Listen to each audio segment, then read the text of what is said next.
Webcam microphone up close. Webcam microphone up close.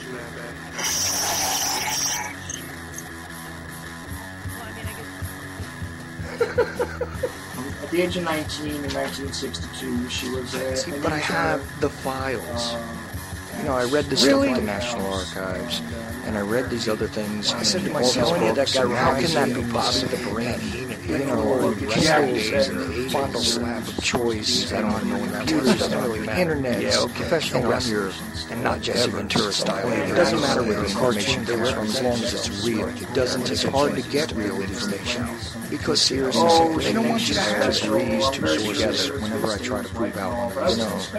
It's not. If you expect your government to tell you the truth, you're going to be sadly disappointed on another one of these things. Dear Lord, what a dirty old man, huh? Really? Can't be serious. Is this really how you want things to be? Come on. More hooker, eruptions? Eruptions, whatever. Like Dave Powers kind of... Really? Allegedly broadcast live from FEMA Region 2. Within the borders of the formerly united and currently occupied states of America, we bring you the Ochelli Effect. It's like, damn sure, no, I'm an original. We have all these situations. I'd love to know why it takes 50 years, for a 19-year-old girl to eventually get up to gumption to put these things out.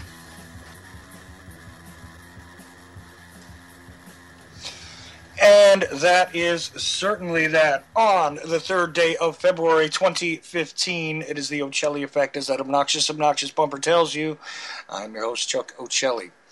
So, we are live on UCY.TV radio, and for those of you catching it further downstream, it is at UCY.TV/TOE that you can find the last 10 shows. You can find the chat room. You can find many, many other hosts. Go to the shows, that little shows tab at the top of the page there. Click down, take a look at the wide and wild variety of all kinds of individuals at UCY.TV radio. But you have tuned in for me for some reason. So tonight is Tuesday, and that does mean that my main focus usually is on The Liberty Beacon. That is TheLibertyBeacon, all1word.com. And that does mean that I will have Roger Landry on in just a moment. In the second hour, we're going to have a sort of last-minute drop-in guest because I had somebody else in mind to go in there. But instead, we're going to talk about some of the current events regarding... this production, this American Sniper movie. We're going to discuss that briefly. And we might actually come up with some, interesting things. And TOE, TOE does stand for the Ochelli Effect, and I'm responding to something I'm seeing in the chat room where somebody is asking, is that like camel TOE? Not for me, brother. But, hey... It is what it is. TOE stands for the Ochelli Effect. When I give you that web address, which is, again, UCY, and those are the letters, by the way. The letters, not the words, which is always interesting. UCY.TV/TOE for the Ochelli Effect page there. So, and no, it doesn't have anything to do with camel toe, Jar. Although, I do find that extremely funny. Thank you for that. Okay. And, upcoming shows, actually, just to let you guys know that I'm not just being lazy and bringing on exactly the same people all the time. Is the Skype frozen? Let's see. There we go. And there we go. Okay, good deal. I thought the Skype had froze on me. In which case I was going to have to do something about it, but no, not today. Not today. It does look like we will have some cooperation. Although Roger's a bit noisy for some reason. Okay.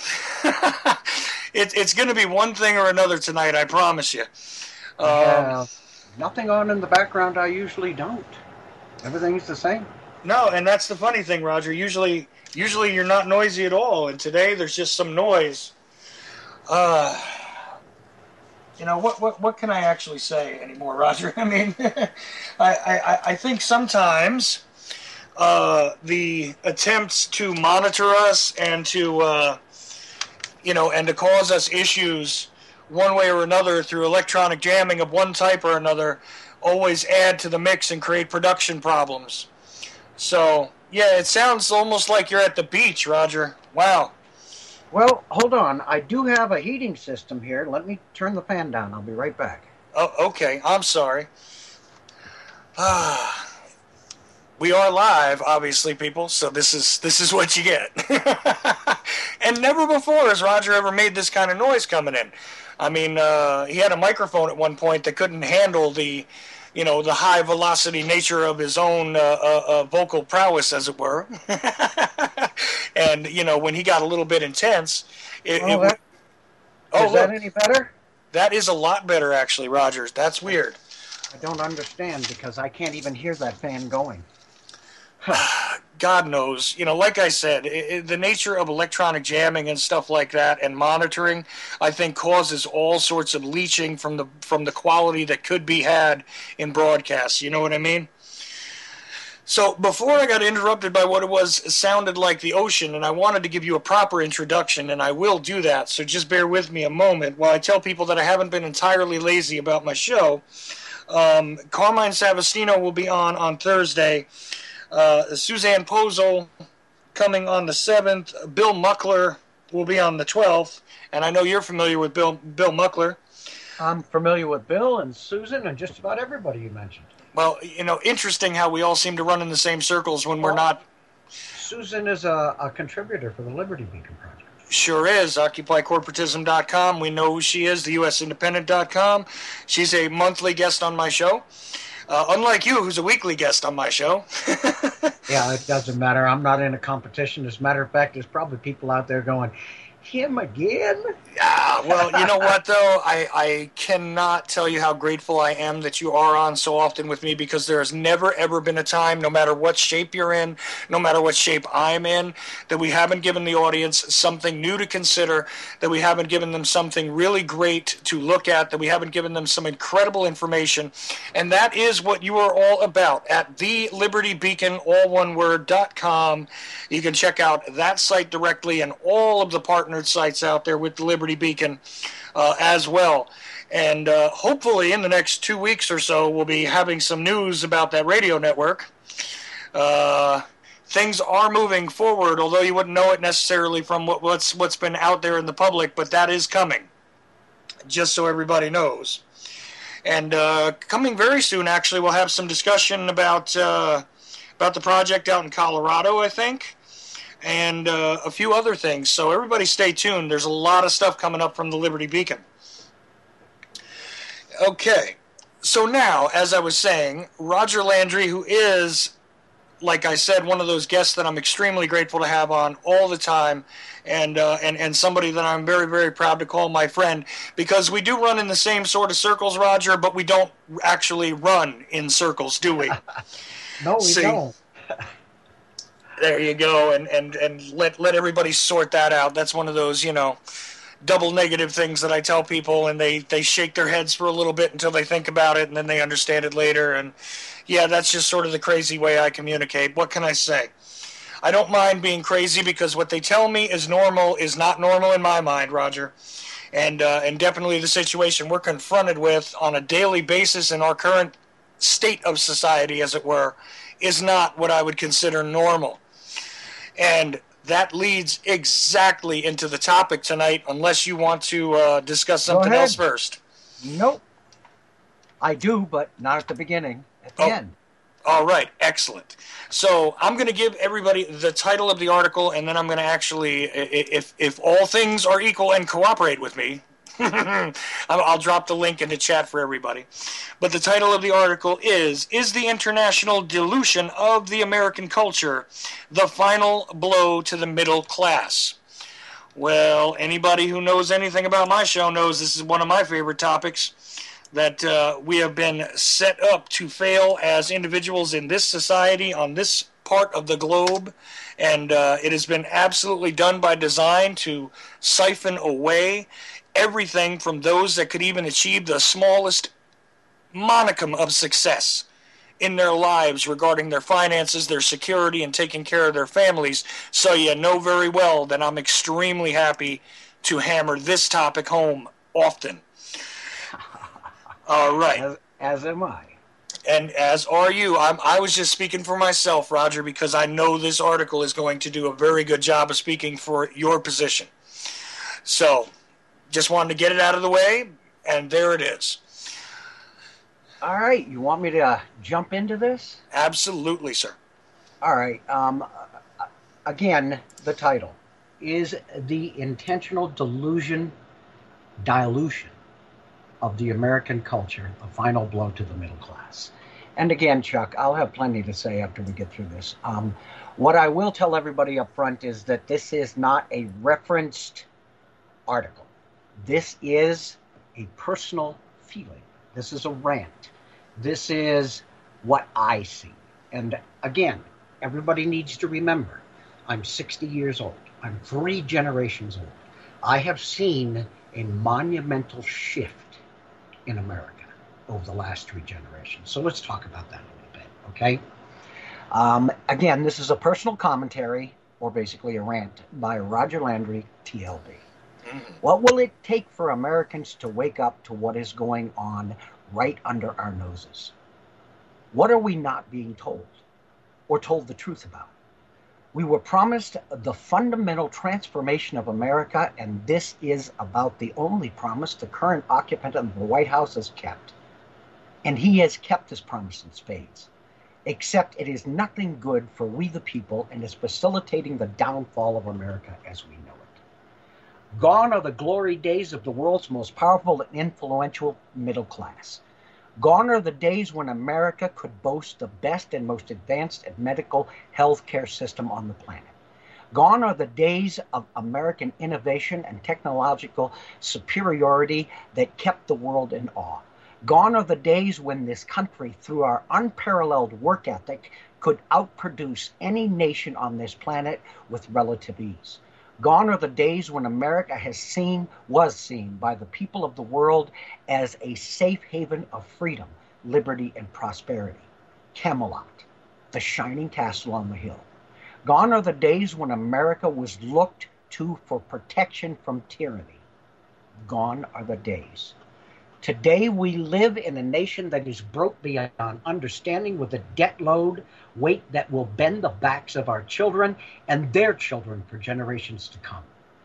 The services we pay for are being cut back even as our tax burden increases because we can no longer afford them. Today, those of us who have are getting more and paying less, and those of us who don't have are getting less and paying more. A serious inequity. Today, the average American is locked into a system of economic slavery whose only beneficiary is the caste that controls this very government and a vast majority of the world. A caste who creates their wealth out of thin air and lend it to us at interest. Isn't this something you or I would go to prison for and stay for a very, very long time? Yet, we can afford to perpetuate war in many countries across the globe simultaneously and maintain a military presence in over 3/4 of the countries on this planet. The ultra-powerful military machine is under the complete control of those who would play God. The caste that pulls the strings of their puppets, our leaders. To add insult to injury, the military behemoth is manned by you and me, who through the constant propaganda give our lives to maintain the perpetually perpetrated lie. And in the ultimate insult, if you and I, who through our tax dollars are the ones who pay for this mechanism of their power projection. Yes, you heard me right. We the people pay for this. We the people die for this. But only they benefit from this.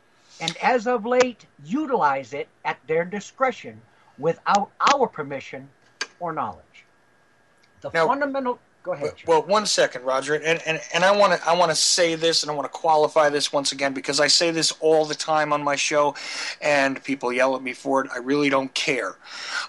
In my entire lifetime, this has been the situation. This is not something which is brand new to Barack Obama. Absolutely not. And I'm not saying that to contradict what you said in the first paragraph of this. Not at all. I'm just pointing it out.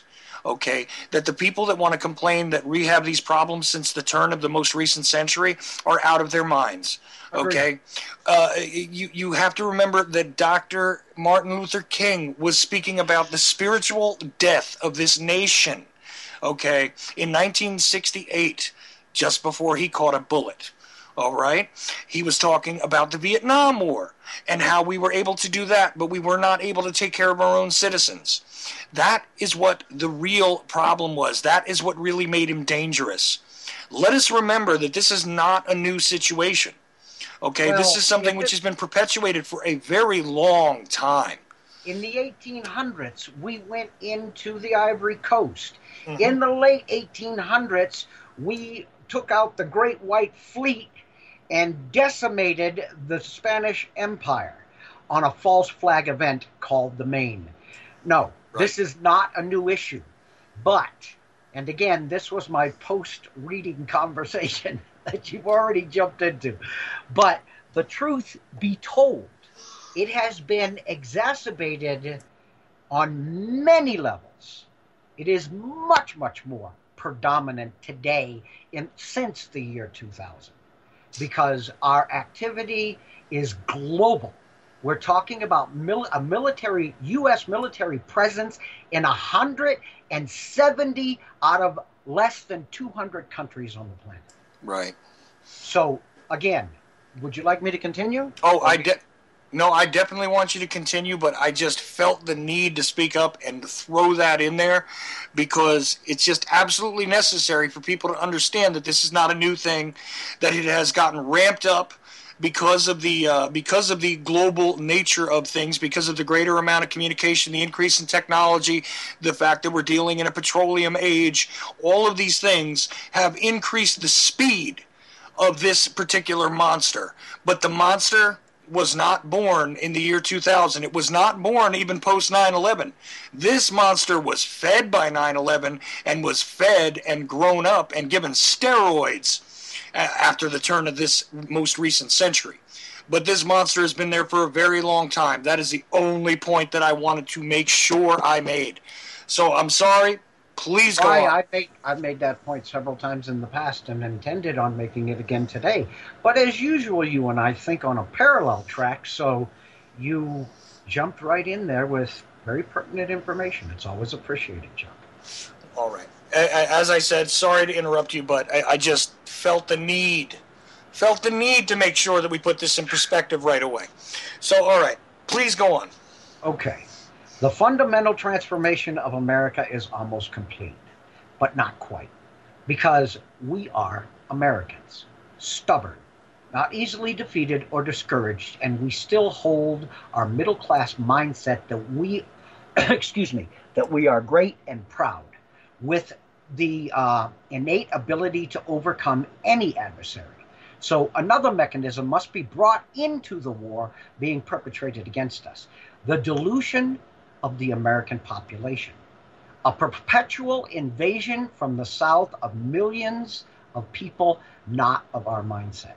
They are not bad people and wish only for a better life, a chance to fulfill dreams never attainable in their homeland. But they are not us. They are not legal citizens of this once great nation. They will be the straw to break the proverbial camel's back. And those who would play God know this. Okay. It is estimated, and again, this is an estimate, because even our own government won't give us the exact statistics. It is estimated by some that more than 20 million illegals are currently in this country. I would venture a much higher number. And more flood across the border daily unhindered by this government. Remember the part about our services being cut back because we can't afford them.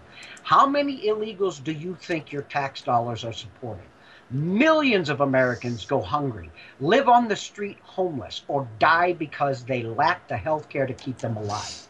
Yet we feed, clothe, educate, and maintain the health of a huge number of illegal immigrants. So basically, rather than stem the immense tide flooding illegally into this country, the government encourages it by the very actions of not stemming it and offers them, excuse me, through it, not our generosity, all that many Americans can only wish they had, but most do without.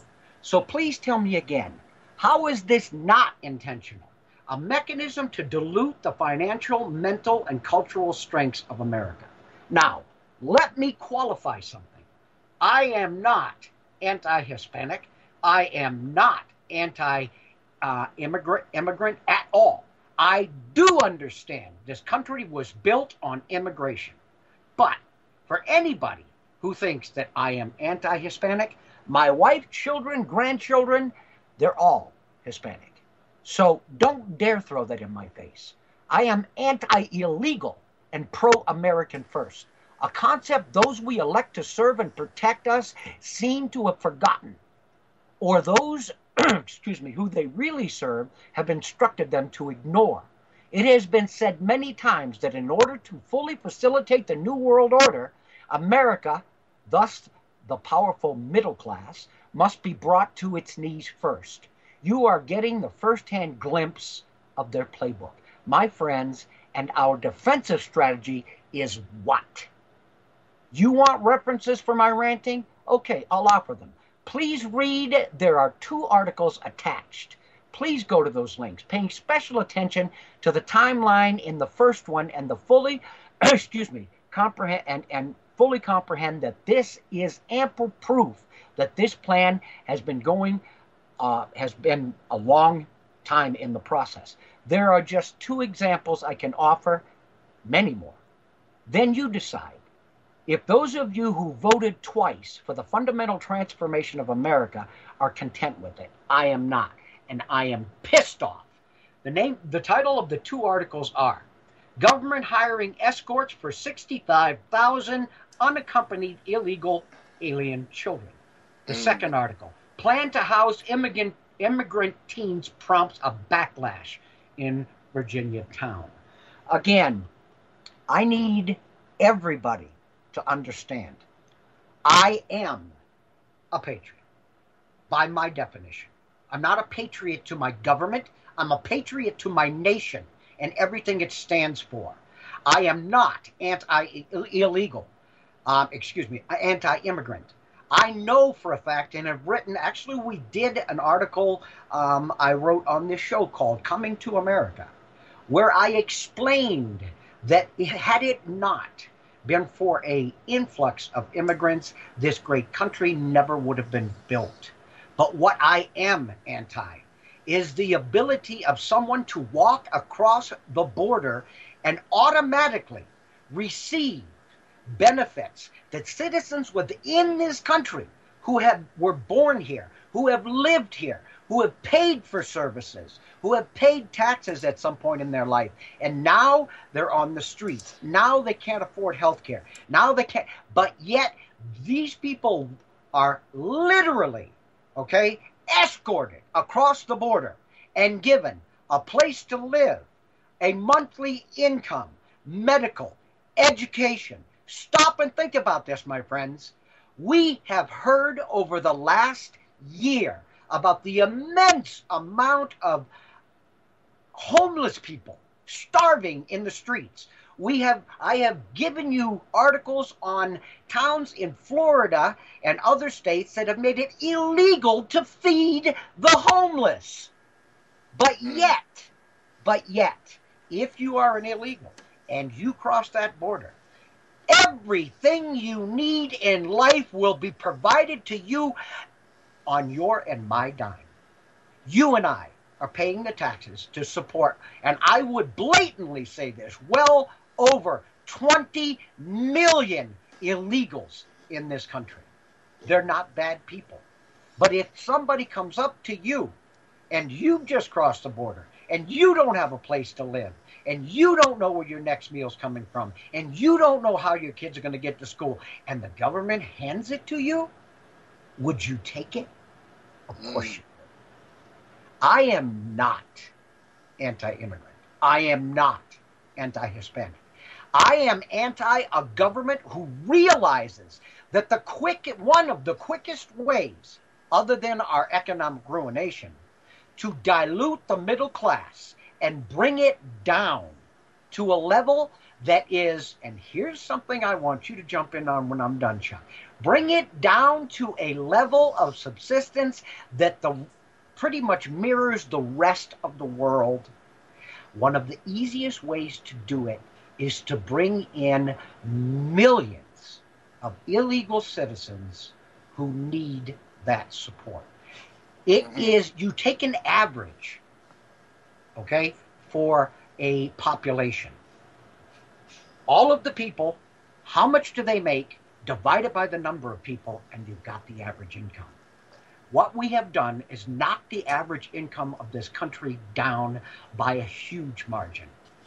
Right. And this is being done intentionally. Now, this is where I want you to jump in, Chuck, okay? Mm-hmm. What I said was, the United States middle class, in order for the New World Order to be brought in effectively, has to be knocked to its knees, has to be brought into parity with the way the rest of the world lives. You can go to some of the most, industrialized first world nations, and what you find is the average citizen lives on a much smaller budget than they do in this country.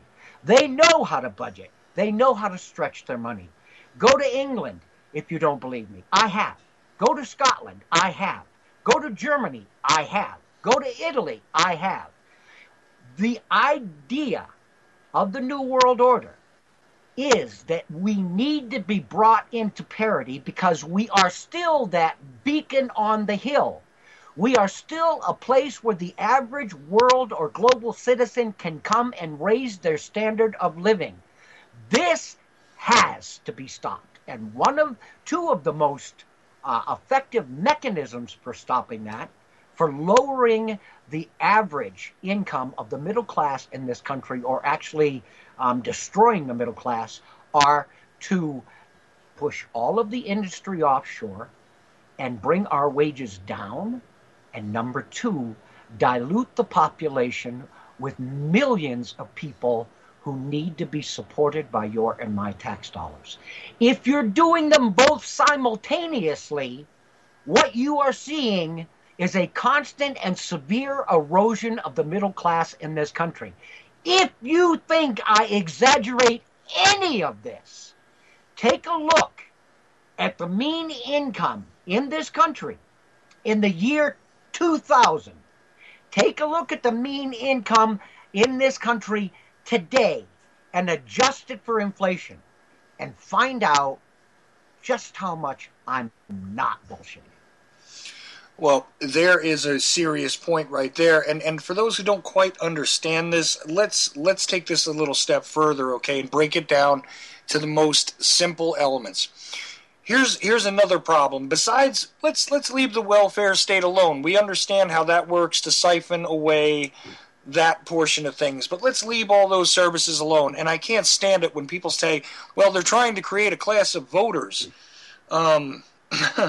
If you think that's what it's about, your vote already doesn't count. Yeah, right. They need more people voting. And besides, aren't they illegal? Wouldn't it be close to 6 to 8 years before they could become legal through the proper system? How the hell are they creating a voting class? If we don't change this country now, 6 to 8 years from now, when these people can vote legally, they won't have a vote. Right. This is the thing. It is absolutely economic decimation. Now, here's the other thing, is they say, well, how does that affect the middle class? Because the middle class have, the better wages, the better jobs, et cetera, et cetera. Here's what the problem is.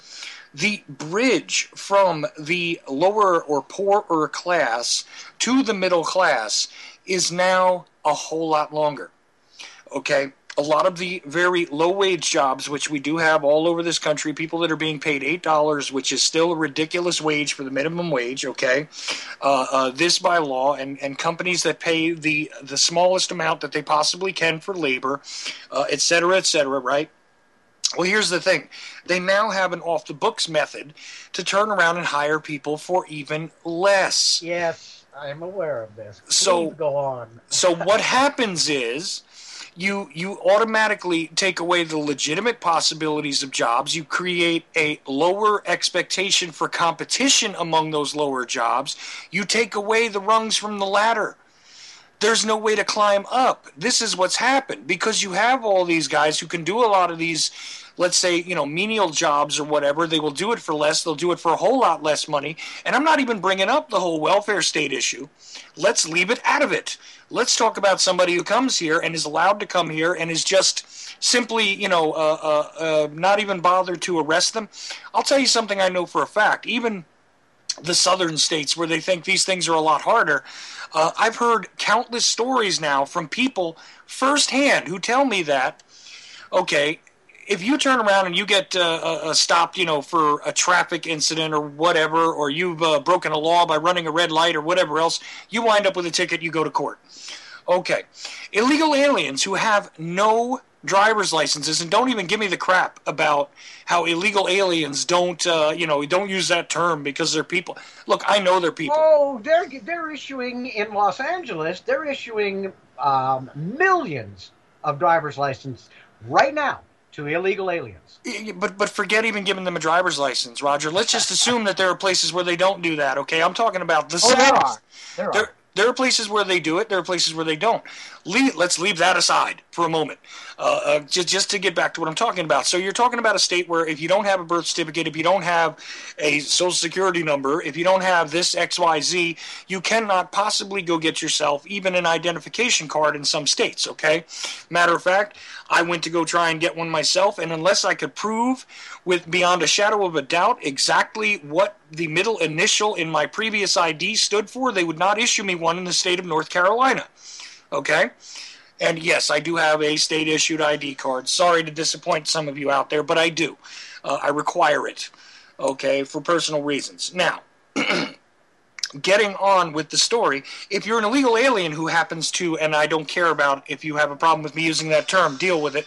If you're an illegal alien who is stopped in a traffic incident, you've run a red light, you maybe have hit a parked car, you might have been even caught while driving intoxicated. There are prosecutors that because you do not have a record and you show up to court will turn around and drop the charges. Tell you to go pay a small fine, and that's the end of it. And that fine, believe it, is a lot smaller than what you or I would pay for the very same problem. This is being perpetuated all over the country. In those tougher states where you think they're a lot harder on it because they're sick of the great, tidal wave of, illegal immigration and undocumented individuals in their states, it has become a tolerated thing. Now, what does this do? This does a lot of things. Like I said, there are individuals who are coming around and winding up with some of these what they call menial jobs, and hey, Americans don't want to do them. Well, let me tell you something. When you're hungry enough, you will gladly go ahead and do those jobs. Now, I admit that some of them are the types of jobs that you or I would not want on our worst day, Roger. I mean, the actual act of picking produce in certain places, I've done it. Tobacco farming, these are brutally labor-intensive jobs. I've done it. Listen, my friend, so have I, but I'm trying to speak from it. No, I understand, because that's what I'm trying to tell you. I do understand. I am not too proud or feeling above any of this. I'm willing to do whatever I must to keep my family fed. Oh, no, I did it as a teenager. I was 14 years old, and I wanted to earn some money. But to say, I can honestly tell people I know what it's like 8 to 10 hours a day in a field picking bushel basket after bushel, peck basket after peck basket full of strawberries. So I do know. Right, and getting paid by the basket, not by the hour, right? Yep. Absolutely. Oh, yeah. See, you and I have an idea what this is like. So here's the thing, though. if that's what you got to do, that's what you got to do. Oh, yeah. Okay? And I don't begrudge anybody who tries to cash in on their labor. Anybody who brings a particular set of skills or labor to the table, I don't begrudge anyone for trying to get what it is they can get market value-wise for their labors. Okay?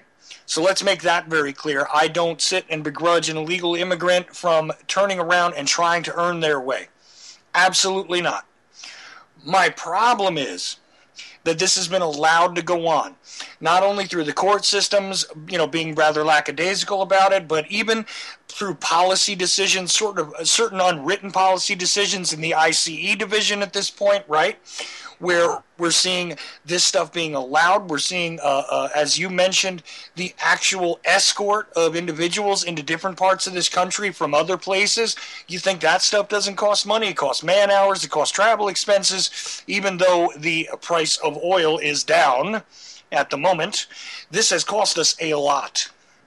Okay? And meanwhile, if you or I needed to get somewhere like that, we better have the cash.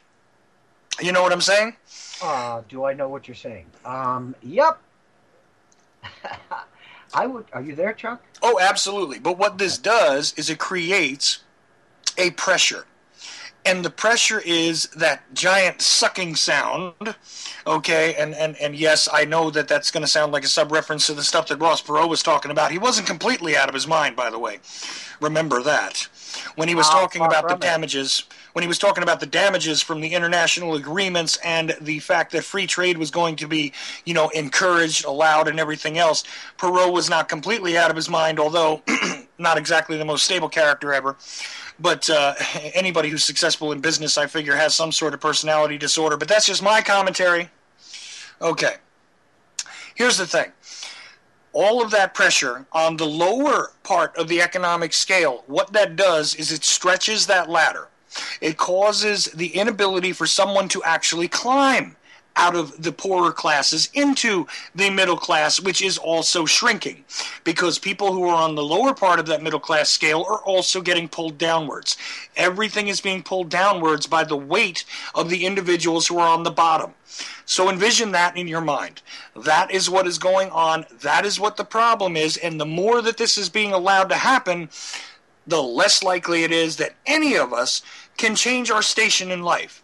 It's almost like, by extension, a caste system is being implemented on the American people, where almost like I knew it. I knew you were going to jump in there. Go ahead. I would tell you that it is definitely happening.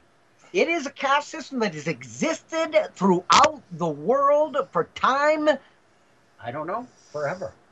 It is a caste system whereby you have the haves and the have-nots, where you have the consumers and the producers being the slave labor.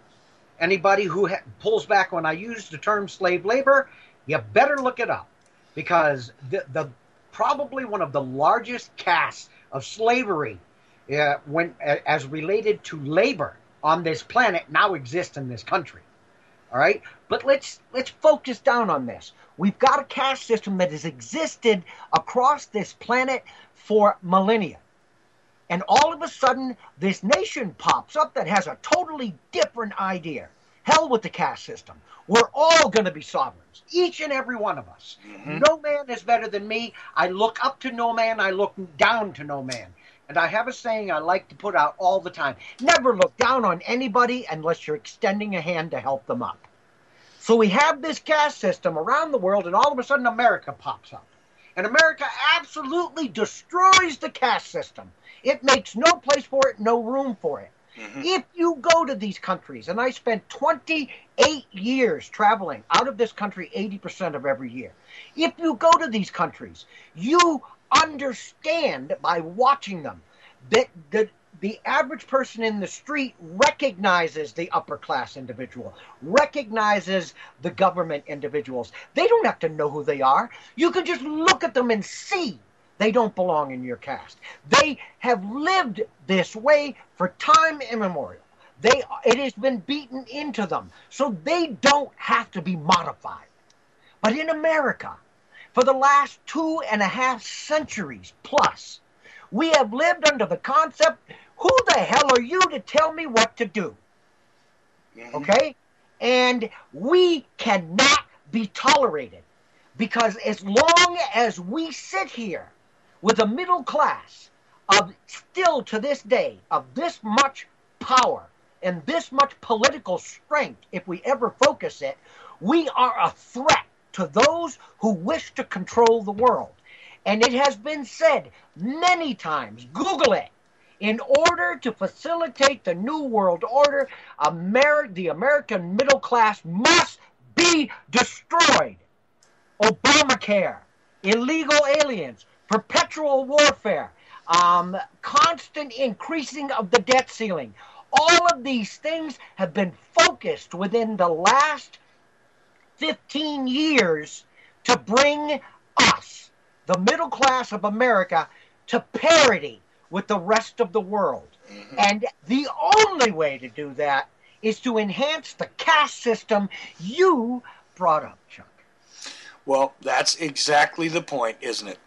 This is where we are coming to, where we are, like you love to point to the shining city on the hill, and so do I. Yeah. Absolutely. So do I. And here's the thing. The longer that this kind of thing is allowed to go on, the less shine that city has. The longer that this thing is allowed to go on, the more we're going to lose the city itself. Okay?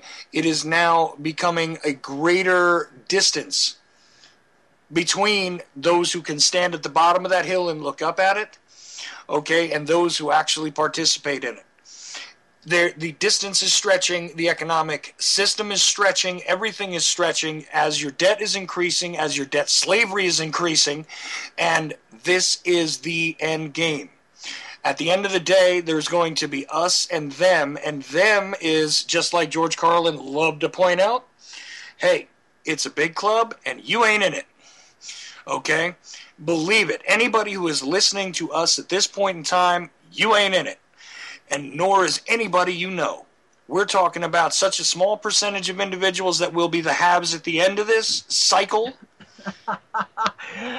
When you talk about a global population of 7.5 billion people, and you talk about the Georgia Guidestones, which anybody who says it's a bunch of malarkey, why the hell would somebody spend a couple $1 million to put up a granite monument if it meant nothing? Give me a frickin' break. Now let's take what's chipped right away or carved right into or chiseled right into the this monument, where it states that the Earth's population should not exceed 500 million people to keep it in harmony with the planet. Now, that's 7 billion people that have to disappear. Out of the 500 million, how many people do you think, how many seats do you think are available at the elite's table? Now, what I'm going to tell you is, let's look at every nation across this country, because the fingers of these elites, the grasp, the reach, is in every country on this planet, bar none. And there are probably thousands, if not tens of thousands, in this country, probably well over 100,000 or more, who feel that they are doing their master's task. And when the bell tolls, they will be sitting at that table. Out of 500 million people that will survive what these people wish to perpetrate on humanity, there will be a couple thousand seats at that table. So the millions of bureaucrats around the world, the millions of agents and minions and puppets of these elitists are all, about 95 to 99% of them, they're in line for a very rude awakening. It's not a big dinner table.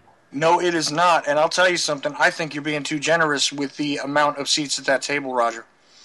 I'm telling you that I would that the total elite class on this planet, okay, does not exceed 10,000, and those who rule does not exceed 2,500. Okay, and I guarantee you that those numbers are there's no way that they exceed the numbers that you just cited. But I'm of the belief that the people that actually control things at the very top, we're talking about 1 in a million when we're looking at that 500 million number. Okay? About 8 families that control the ebb and flow of cash across this planet and the power structure that facilitates. 8, the families, the 8 families, and of course we know that they are headed by, the head of the table is the Rothschilds. At the apex is the Rothschilds, precisely. But I think at the end of the day, we're looking at probably 500 real controllers. See, the reason I'm telling you 10,000 and at least 2,500 for the top tier is because these people have families. The 8 families alone probably make up at least 2,500. They're not going to put them on the second rung of the ladder. They might not be the rulers, but they will be the upper class elite. They will be sitting at that table. Okay, that's fine. But I think the rulers, the actual rulers, numbered less than 500. I would tell you less than 100 on that. Oh, well, okay, you have a lower number in mind than I do. I really do believe that it's about 500 that would be the actual rulers. I think the other 2,000 people that you're talking about are going to be the new middle management that will come out of the shadows, because there will be no need for these other bureaucrats. They are going to fall. All of these people who have assisted them in this humanity's mass suicide, as it were, they're not going to be relevant after this. If they get their way, I really believe that all those bureaucrats are going to be cast down into the pit with the rest of whoever's left. Okay? So, to me, the 2,500 that you're talking about, 2,000 of them will still be begging for the scraps from the real table. I really think that. Again, how I qualify the 2,500 is family members of the 50 to 100 that will actually rule this planet. They're not going to be begging for anything. I guarantee you that. But when I say 100 or less, it is because even within the Illuminati, even within whatever secret society, even within what we term the elite, there is a power structure. Now, will all 500 of them sit at the table? Yes, because they're family members. Who will be controlling the power? I will tell you that between 50 and 100 individuals on this planet, maybe even less, will be pulling the strings. I will also tell you that once the New World Order is facilitated, and here's something nobody's ever heard me say, but I've done a lot of thinking on this. Within 50 years, if the New World Order is brought in and all sovereign nations lose their status, I will guarantee you, personally, okay, on what I've seen, that within 50 years, you will see a global emperor. You know what? And not only that, but a publicly understood and accepted global emperor. Yeah. I don't see any way around it. I really don't. I don't either. Because it's a communist structure. It's being set up on a communist structure, okay? And even the Politburo and all of their committees, they had a premier, okay? There is always a figurehead or a head. And I will tell you that in order to focus the power of this communist New World Order, you will have a single point. And within 50 years of the development of this New World Order, once you see these countries, if it happens, and I'm still hoping it doesn't, lose their sovereignty, you will see a global emperor. I believe it's inevitable. See, and I do step back a little bit from using the word communist, because it's not communism in the way that we have been meant to understand it up to this point in time, right? Because there is no such thing as communism on this planet. It doesn't exist. By the definition of communism, true communism is the most perfect and probably the best form of government ever written down on paper. It doesn't exist as it was portrayed. It doesn't. What we see are hierarchies. What we see are oligarchies. What we see are dictatorships. And they call themselves communism. It is not communism as communism was written down. Communism doesn't exist on this planet. Never has, actually. Probably never will. Never has on a mass scale. Because it gives the power to the people. There you go. That is where the problem is. And a lot of people misunderstand this. So I'm very, very glad that you agree with me there. Yeah. I hate communism, but I'll qualify it in the sense that you did. I hate communism. I don't believe in communism. I would do anything to prevent the United States from becoming a communist nation. But that's because the communism, as you so aptly stated, that we've been presented with is corrupted tyranny. It is not communism as it is stated. It has nothing in common with communism as it has been, as it was originally stated. So, when people say, oh, you're a communist sympathizer, no, I'm not, because there is no communism around to sympathize with. It's dictatorship. Right, it's tyranny. And Barry brings up in the chat room the word fascism. That is the state that we find ourselves in today, as far as I'm concerned, because Benito Mussolini, who I do like to point to, and not simply because he was Italian, but, ladies and gentlemen, this is the most prevalent fascist dictator of a major nation in recent history. Okay. Sure, he was Hitler's mentor. He certainly was. And what did he say regarding fascism? Well, I'll tell you what he said, and I'm hoping you threw that to me. He said that fascism can more aptly be described as corporatism because what it is, in actuality, is the marriage of the power of large corporations and the state. Now, forget the label fascism for a moment, listen to the definition, and tell me how that differs from the conditions we find ourselves in the formerly United States of America. I have written a dozen articles showing over and over again how the United States is the most prolific fascistic state ever to exist on this planet. It's not a guess, my friends. It's not a guess. You want me to prove it? Send me a message. I'll bury you with proof. The United States is a fascistic state. Who runs this country? And if anybody out there says you and I, you're an idiot. Thank you very much. This country is run by corporations.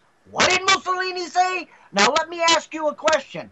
In the 1940s, in the early 1940s, hundreds of thousands of Americans and millions of people across this planet died, and a lot of them willingly to eradicate what they considered to be a disease on this planet called fascism. Today we live in the most powerful and the most prolific fascistic state ever to exist on this planet. When the hell did we become what we hate the most? Tell me. That's exactly the point. The German people lost in World War II. But fascism is not communism. That's absolutely right as well. There is a big difference, and I wanted to point that out. And as you stated before, now where is the most prolific difference? Easily stated, just like Roger said. If you just listen to what Roger said, forget about me, because I babble a bit. Don't forget about you. But just listen to what Roger said. Communism in and of itself, the way that it was actually put down as codified as an idea, would actually give the power to the people. This is not the state that we find ourselves in, and if the power resides with the corporation, it does not reside with the people either. So fascism and communism are two completely divergent ideas, and we don't find ourselves in a communist state at this point, but we find ourselves in a fascistic state. And let's define communism down a little bit, because there's a lot of people out there who are listening to your show, and they are thinking to themselves, communism? Communism's evil. Communism? We got to kill the communists. Communism? Let me explain to you what communism was supposed to be. You have a small community.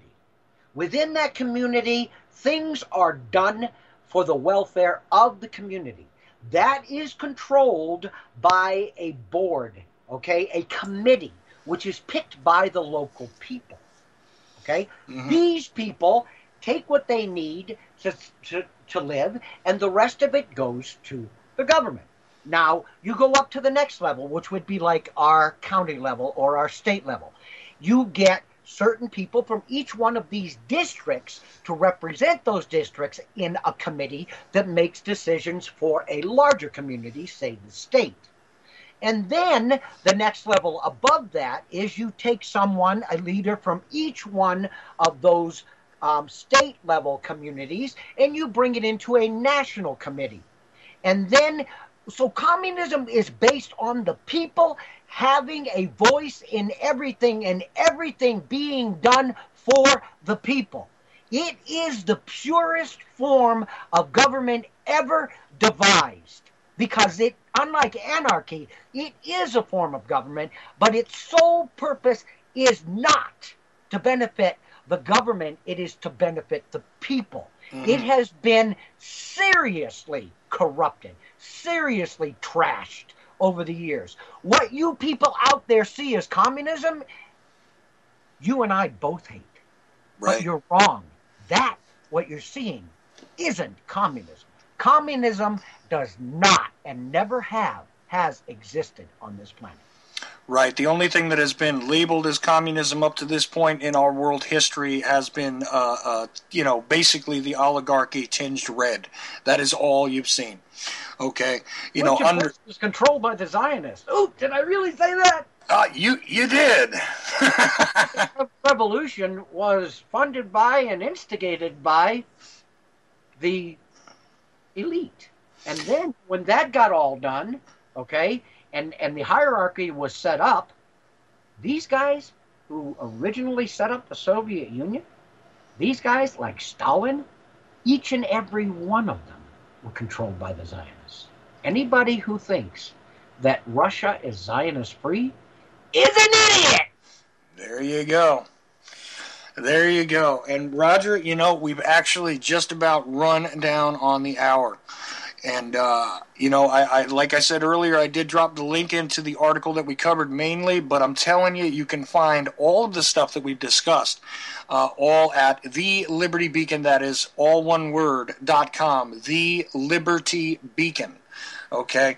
And just search around. Just search around, and I'm very, very sure you can find Roger writing about these things, giving you the citations. I know that he's covered the idea about fascism before. I know that we have covered these things on my show before, but I'll tell you what, it bears repeating, Roger. And I know that you're also an extremely busy man. In the second hour tonight, I have something a little different because I'm going to bring on a previous guest, and we're going to discuss the American Sniper movie, but I guarantee you we're going to wind up getting into some of these sort of interesting discussions regarding perpetual warfare.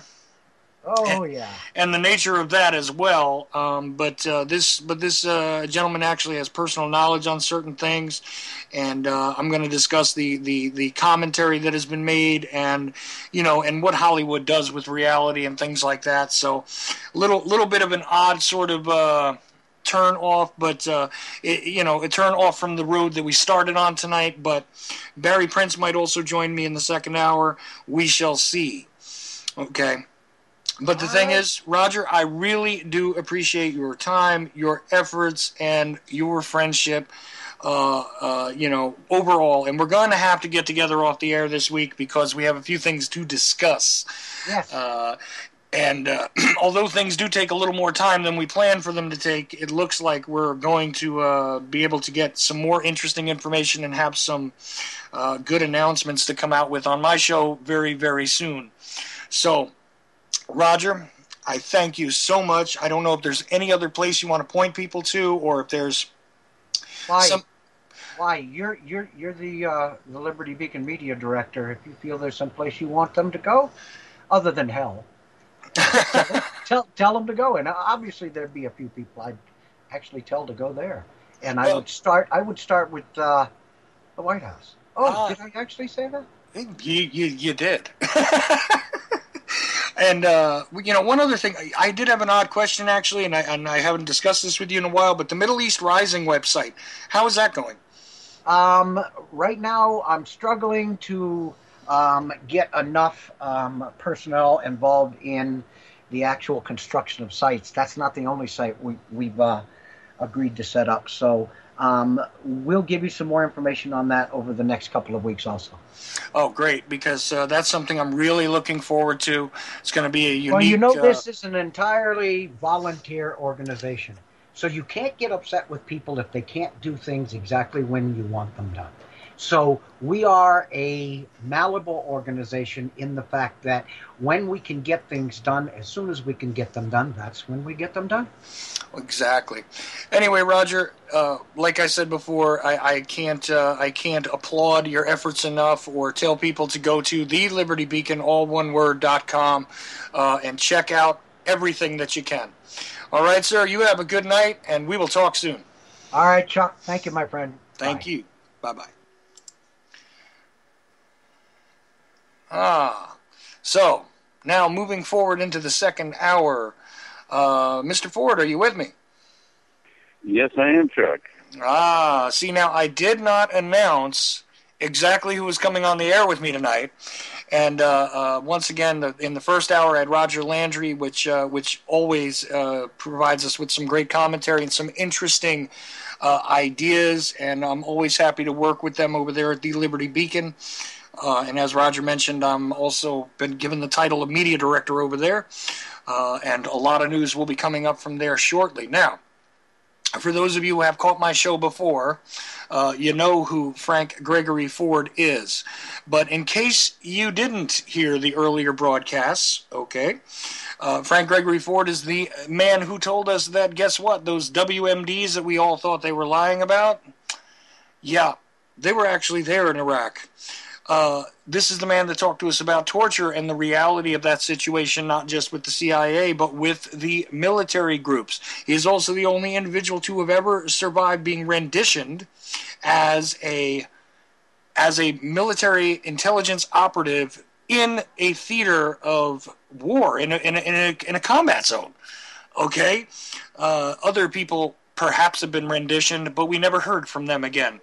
So, extremely grateful to the luck of the draw in one case, and also some very smart thinking on your part for the fact that you're still here to talk to us, sir.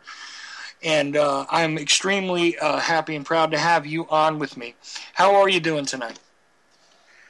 I'm fine, Chuck. I'm fine. By the way, I did buy that garden tractor. When you called an hour and a half ago, I actually did break down and gave myself a present. It's a riding Husqvarna 48-inch triple cross-cutting lawnmower. Okay, I'm very impressed. And you couldn't have timed it any better. All right, so I did get that mower. And also, by the way, for your listeners, I just found out recently I am the second. Okay, actually, I'd like to consider myself the first, of course, the humble former intelligence operative for America that I am.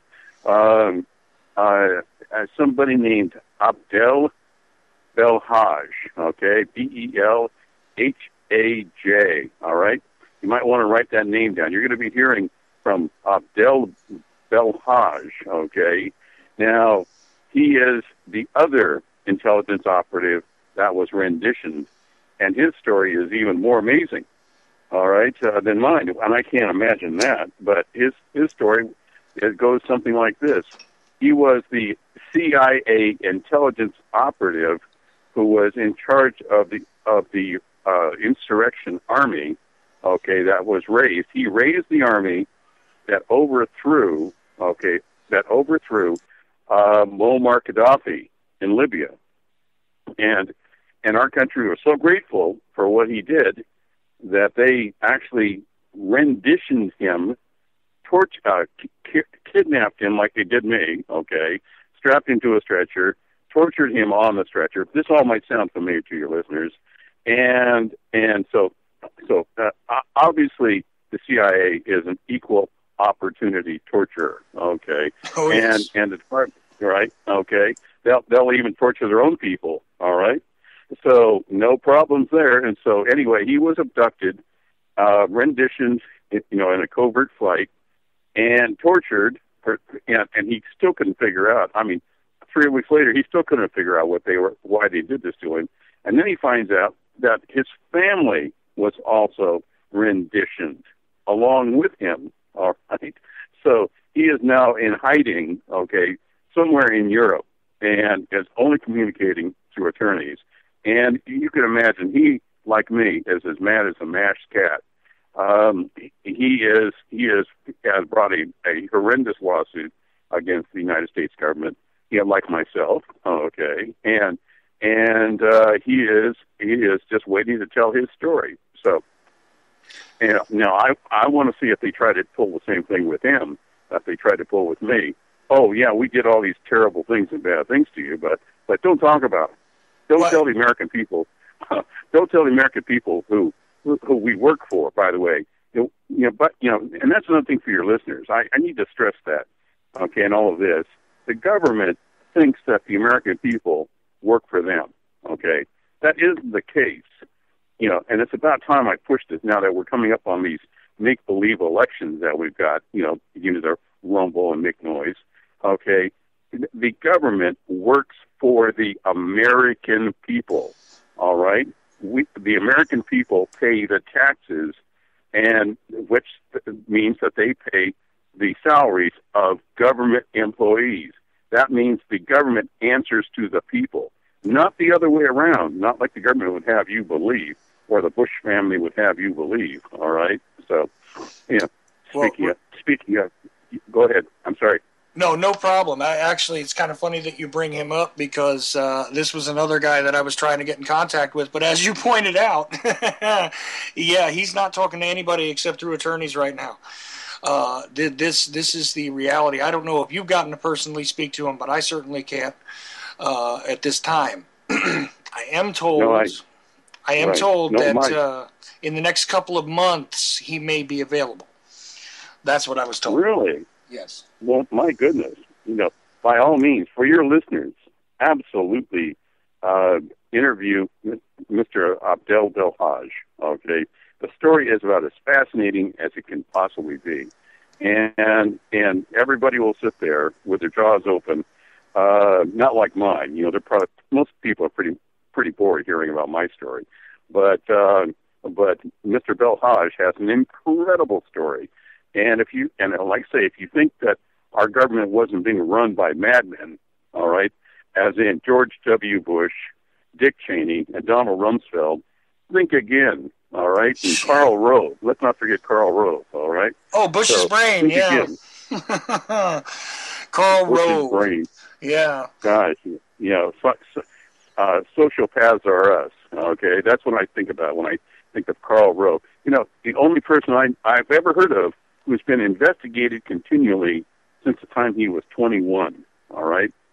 And I just finished up an excellent book, written by somebody I met one time when I was on my way back in New York City, and that was Valerie Plame, all right? Now, Valerie Plame and her husband, Joe Wilson, of course, she was the CIA operative who was tracking weapons of mass destruction into Iraq. And something I didn't know was that her husband, Joe Wilson, was the last acting ambassador to Iraq. He was the last American to actually speak to, on a business term, speak to Saddam Hussein.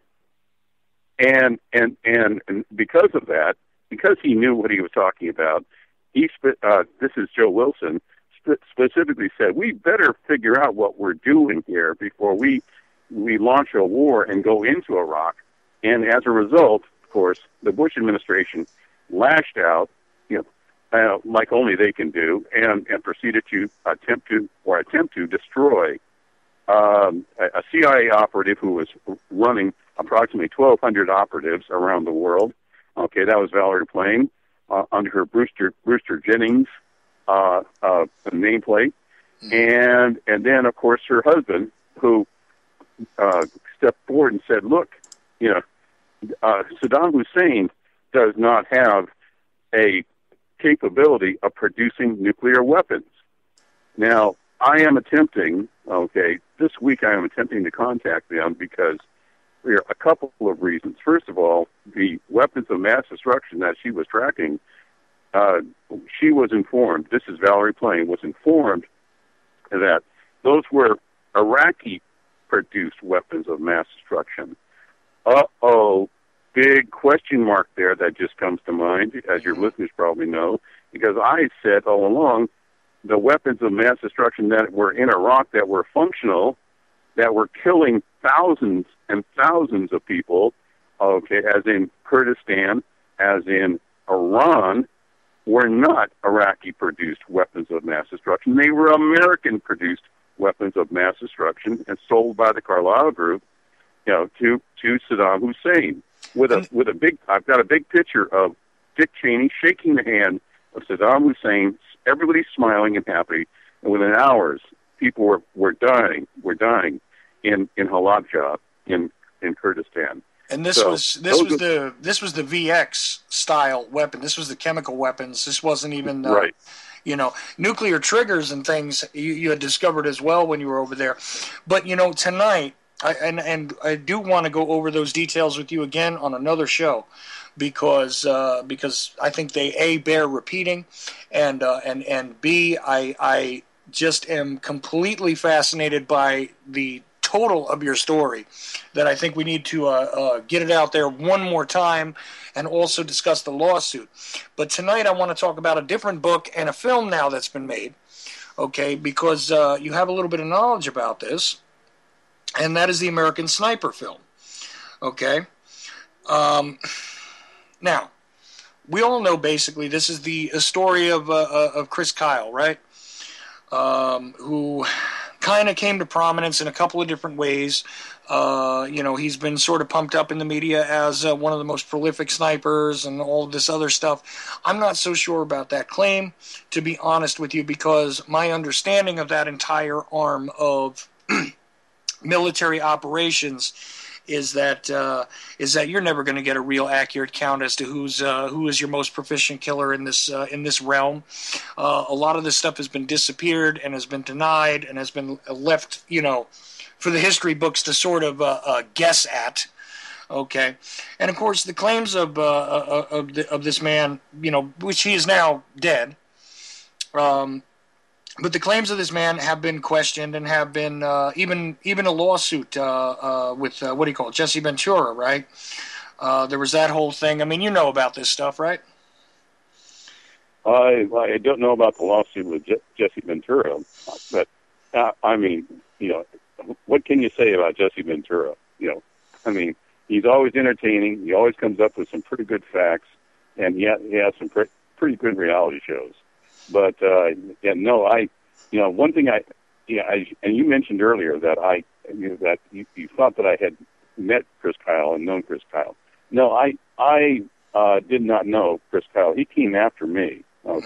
When I was assigned to the SEAL teams as a corpsman, hospital corpsman, for special warfare, I worked with the SEAL teams, and then I worked with Force Recon, Marines. And I even did some time with Army Special Forces, the 19th Special Forces Group in Utah. And so, I've got to work with, a lot of specialized people and specialized teams. They're all heroic. They all do what they're supposed to do when they're supposed to do it. But I have to admit that my time with the SEALs was exemplary. It was a great group of guys. I even got to work with the Navy leapfrogs. Those are a lot of people have seen the leapfrogs. If you've ever been to an air show, you probably have seen the leapfrogs. They're the parachuting team, the precision parachuting team. You have to be a SEAL, member at the time, member of the UDT SEAL team to join the Navy leapfrogs. But sniping, getting back to that, I did see the movie. And of course, I had to cringe, because so much is Hollywood. It's real tough for Hollywood to make a movie about such a rarefied subject matter as sniping. Being a sniper. It's an intimate art. It's an intimate skill, and the snipers that I've known have all been exemplary people. They've not been maladjusted or unstable or anything like this. That's just all arcana that goes with all this stuff. Okay, now, like I said, Chris Kyle came after me, several years after me. Okay, to date myself. All right, my last active duty with the teams was in 1982, and so anyway, I have gotten to know several other snipers, and in fact, my very best friend for several years was a sniper for the Israeli Saray Maktal. Okay, it's a special force team of Israel that handles counterterrorism duties and so forth. And this friend of mine, who was kind of like an Israeli Chris Kyle, okay, they're built about the same, looked about the same, red hair and all, and Adam Belkin is his name. All right, he informed me of all the details and issues that a sniper deals with. Okay, especially in a very close combat Middle East situation, and that's when you see the movie. Okay, American Sniper. That's what you have, and of course, most of your listeners will see the movie and think, what were we fighting over? Every place you ever see, that's supposed to be in Iraq, is just a hot, smelly, burned out dump. Okay, it's full of very angry people, and that's the way this, the movie comes across. Well, right, but previous to the balkanization of the country, in reality, we were talking about a very modern state. I mean, this was not, the backwards, mud hut kind of area like much of Afghanistan is. It was not like that at all. Actually, it was quite, almost westernized in its construction in a lot of ways. And this is the key, though, to me. And this, as I try and backwards engineer the stuff regarding my father's past, which I haven't really discussed much on the air, but the fact that he was at one point an Army Special Forces sniper.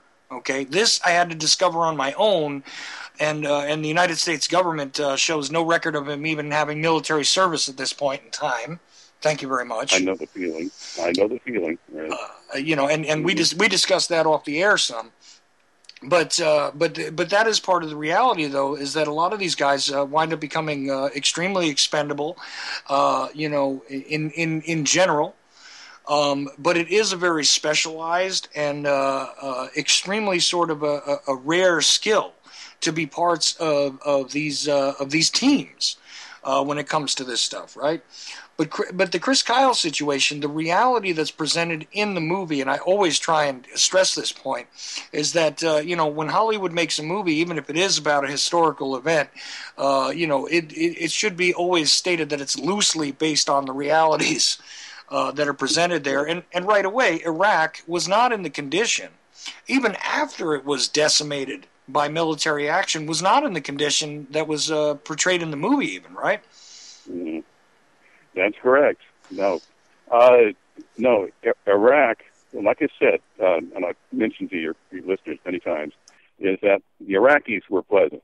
Okay, well, I had no problems in dealing with the Iraqis because it was an intimate detail. All right, and it's not, and obviously snipers don't deal with Iraqis, or the enemy, face to face like that. They're dealing, with an enemy that they're watching very intently because they're providing what is called force protection, and that is exactly what I saw in the movie. That was accurate. That part was very accurate. Force protection. Okay.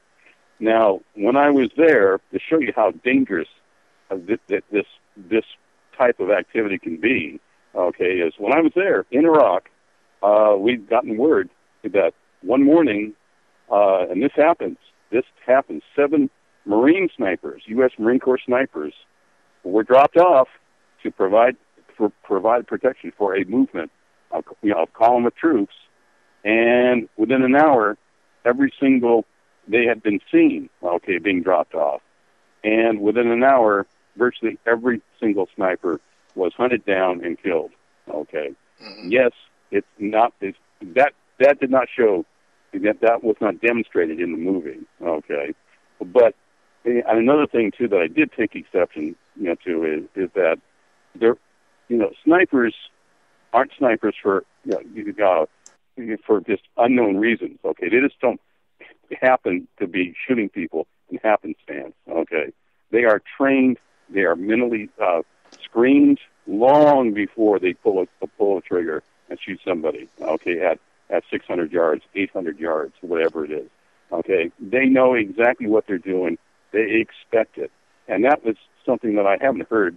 In the movie, it makes it look like anxiety. That every sniper suffers a lot of anxiety when, say, they see a child pick up a weapon. That the issue being, and it showed Chris Kyle, supposedly under this anguish. No, it isn't anguish. When you see somebody threaten your troops that you're protecting, they're dead. And that's what it should have portrayed the role of the sniper as doing. Okay, supposedly he killed 162 people, and that's a lot of people to look through a scope and kill. Okay, so I doubt if he seriously felt that sort of anguish. That's Hollywood stuff. Okay, shooting a woman, no problem. If it's threatening your people, that is your job. All right. Now, well, let's dial that back just a little bit, because you know what the first thing is that is never really represented in any of these movies is that they have to have highly attuned observational skills. First of all, okay. It's not just the shooting skill that is necessary here. There is a discernment. There is an ability to, regardless of their position in the chain of command or whatever else, they have to be able to operate on their own. They have to be able to make some very important, not only tactical decisions regarding what they do, but they also have to be extremely observant. And I mean, not just, knowing what's going on, in their sight or whatever, but I mean, these guys are intelligence operatives in and of themselves, even if they are just ostensibly the mechanics in the shooting team. This is something that nobody's ever shown, is that these guys are highly attuned to begin with, and they're usually selected for this kind of duty because they come forward as having these highly sort of advanced abilities of reasoning when it comes to being in a high-stress situation. So the idea that, because he met the end he did, this is why they harp on all of this anxiety and all this other stuff. Plus, it is part of the drama of Hollywood. So both things are unless you disagree with me, I would think that this is a point that needs to be made as well, right? Yes, reconnaissance and intelligence gathering is a primary duty, and they're in a great position to do it. Mm-hmm. Let's face it. All right, but the thing is that they do have to provide force protection. There are a lot more soldiers, there are a lot more Marines running around right now, alive and breathing, thanks to snipers like Chris Kyle doing what they do. Okay, they go out and they're extremely vulnerable. As I just said. And one morning, we got the report that seven had been hunted down and killed. Yeah, and that included their spotters too that were with them. Okay, so you can double that amount by two. All right, that were killed. So no, the movie that was projecting Chris Kyle was excellent.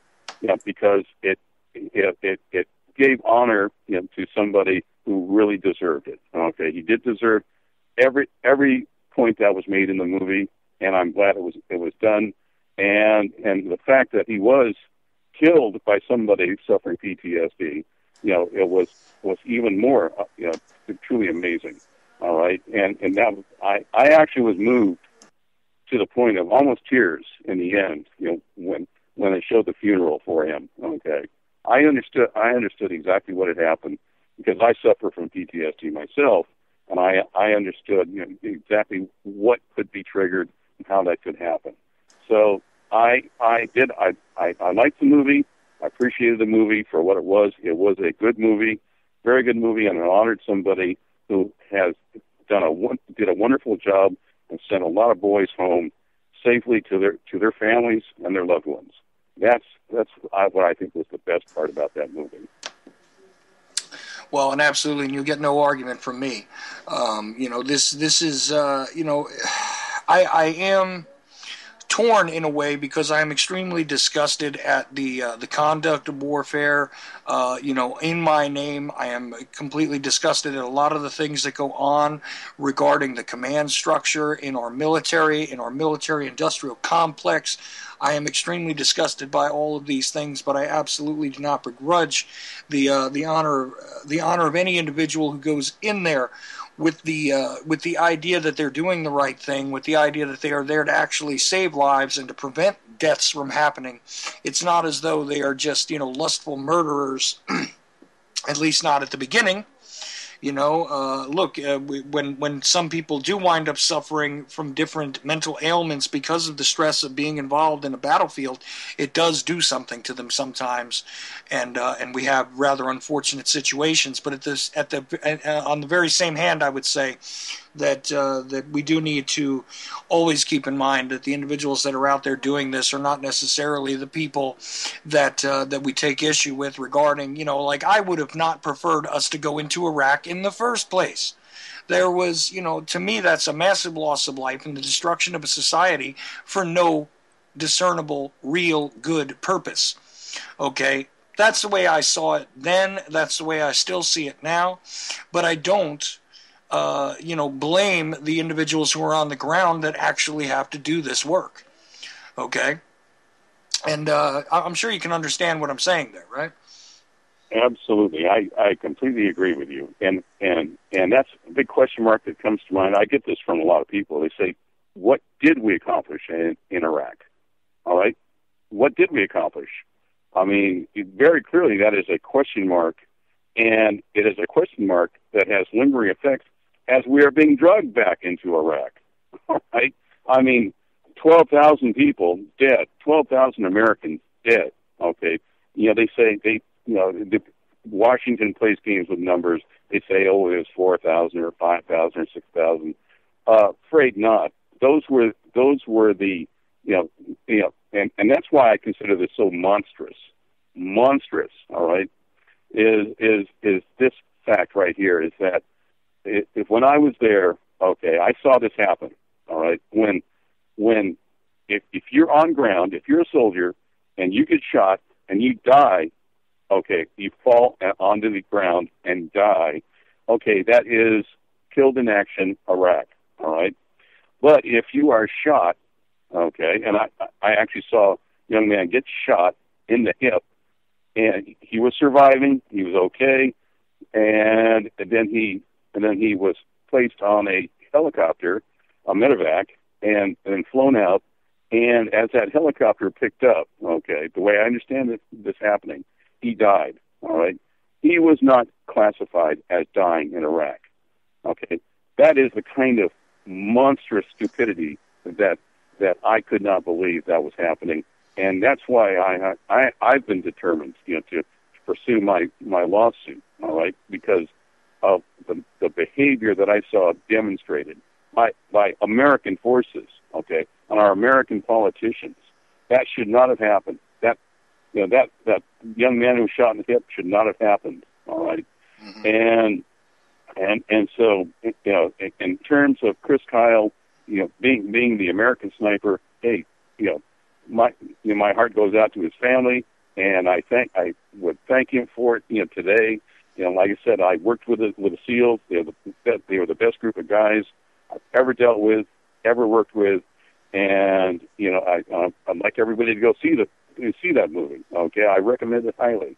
But but in terms of historical footnote, no. In terms of a movie as a tribute to Chris Kyle, yes. All right, that's what I see that as. Now, you're getting back to snipers. Back in my day, and we mentioned this last time you and I spoke, Chuck, was somebody named Carlos Hapcock. Okay, the original A White Feather.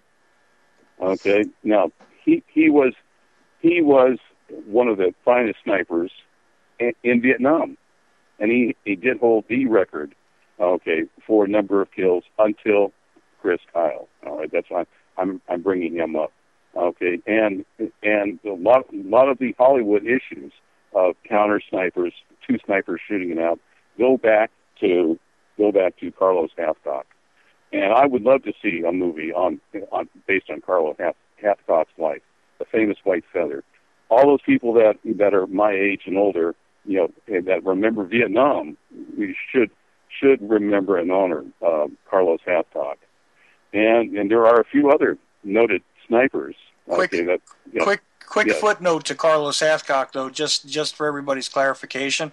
If you want to look up something interesting, this man also made the statement that he absolutely could not believe that Lee Harvey Oswald was the lone shooter either, and this from a skilled sniper. He did not believe that the shots could be pulled off according to the government's explanation, and he was absolutely expert with a rifle. There is no question in my mind, and this guy is somebody that is not a well lauded figure anywhere. I don't see anybody really celebrating the amount of lives he actually saved over in Southeast Asia, not just in Vietnam, by the way.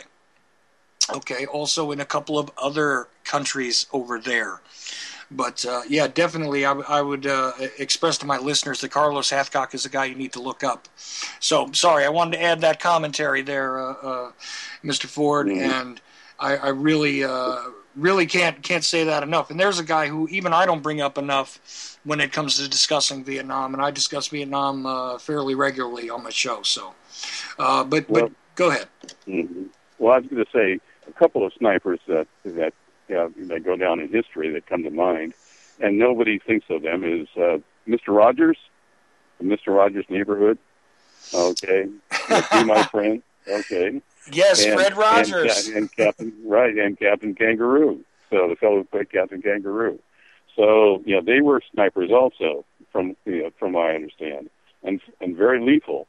All right. So now the one thing I'd like to tell your listeners, which was gripping to me when I heard it, was my Israeli sniper friend Adam.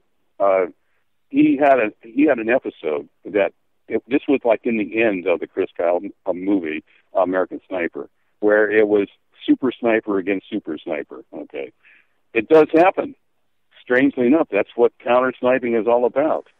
And Adam, all right, was actually covering a group of Israelis troops moving in through, this was in southern Lebanon, in Beirut actually, and they were moving through one of the burnt-out parts of Beirut, which is most of Beirut was burnt out by that time, and he was two things happened to him. Okay, that he's lucky to be alive. One was he was looking through his scope like Chris Kyle was doing in American Sniper, and he was scanning the area above his troop movement, and he thought, he looked at a burned out window and a burned out building, and he thought, if I was a sniper, I would be there.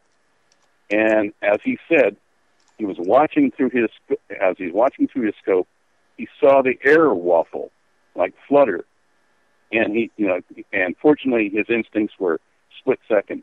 He rolled, and as he rolled, Adam rolled, he was in a prone position looking through his scope. A bullet smashed into a piece of metal right above his head, and half the bullet went into his back, and the other half the bullet went somewhere else. Who knows? All right, and that's how fast death comes to a sniper. So that's why I appreciate. When I saw that movie, I thought of that story that Adam told me about how quickly death can come to you on the battlefield. Most of the time, you're dead and you don't even know it. I had a good friend who was, again, a Navy SEAL, and this was in Vietnam, and he was told that there was going to be an attack on an ammunition dump, and he was climbing up a ladder to get to an observation post so he could look to see where this attack was coming from.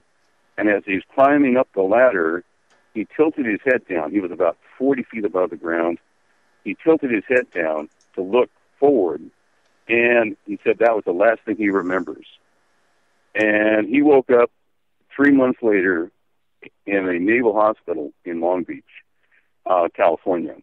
And what had happened was a bullet had smashed into his nose, in between his eyes, and the bullet completely circled the inside of his skull and exited out the same hole. Knocked him completely off the ladder, of course, and put him into a coma of 3 months.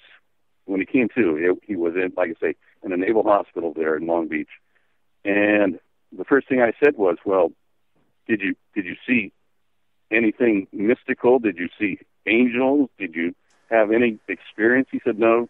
He said, "The last thing I remember is just looking down, and that's it. There was no pain, no sound, no nothing."